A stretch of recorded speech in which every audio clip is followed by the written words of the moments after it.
So, you're ready to tackle the trails, but you can't decide between a hardtail or a full suspension bike. Well, you've come to the right place, because today we're going to put two of our most popular budget-oriented models in a head-to-head comparison to see what the pros and cons are of each. Our ultimate goal is to see whether you need rear suspension or not.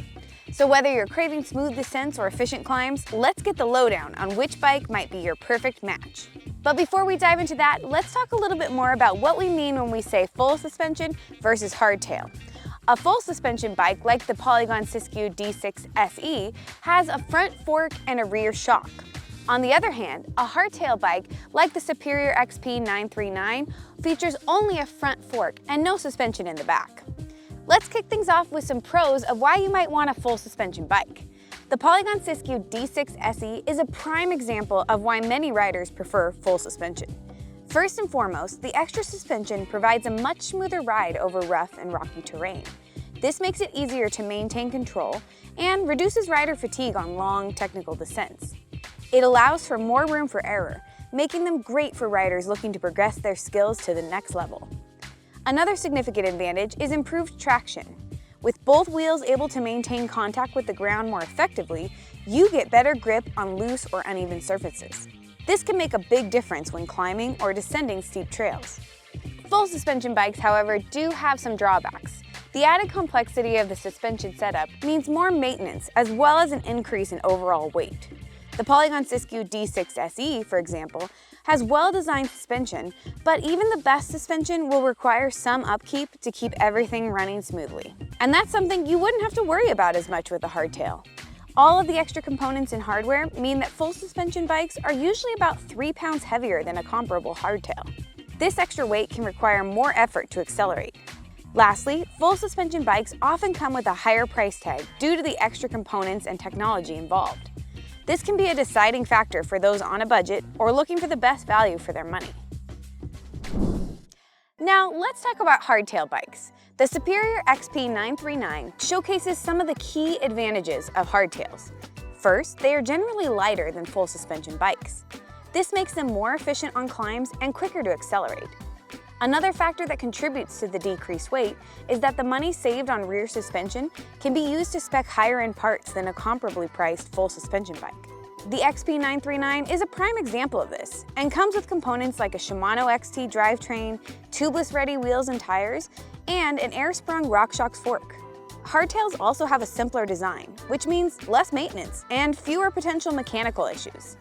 The rigid rear end provides a direct transfer of power from the pedals to the rear wheel, making them more efficient on smooth trails and fire roads.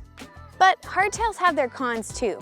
Without the rear suspension, the ride on rough terrain can be much harsher.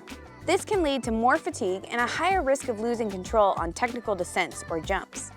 The lack of rear suspension also means less traction on uneven surfaces, which nullifies any efficiency advantages on more technical climbs and descents. So, which bike is the right bike for you? Well, let's ask ourselves 3 simple things. What's your riding style? What is your trail and terrain preference? And what's your budget? So we're going to take a look at 3 hypothetical riders to show you a little bit more about what I mean. First up, meet Alex. Alex is an intermediate rider who loves technical blue trails filled with rocks, roots, and small jumps. For Alex, the Polygon Siskiyou D6 SE is the ideal choice. The full suspension system will provide a smoother ride, better control, and more comfort on those rough technical descents. Alex is willing to invest in regular maintenance and doesn't mind the extra weight because the performance benefits on challenging trails far outweigh the drawbacks. Next, we have Sarah. Sarah has been mountain biking for a couple years and wants to begin racing cross-country for the first time this season. For this, she should choose the lighter, more efficient, and better spec'd Superior XP 939. Since cross-country mountain bike races are primarily won on the climbs, it's okay to sacrifice some descending performance in exchange for more speed on the way up. Lastly, we have Mike. Mike is new to mountain biking and is looking for a versatile bike that offers good performance without breaking the bank. He plans to ride a mix of smooth trails and moderate technical sections. For Mike, either the Superior XP 939 or the Polygon Siskiyou D6 SE are excellent choices.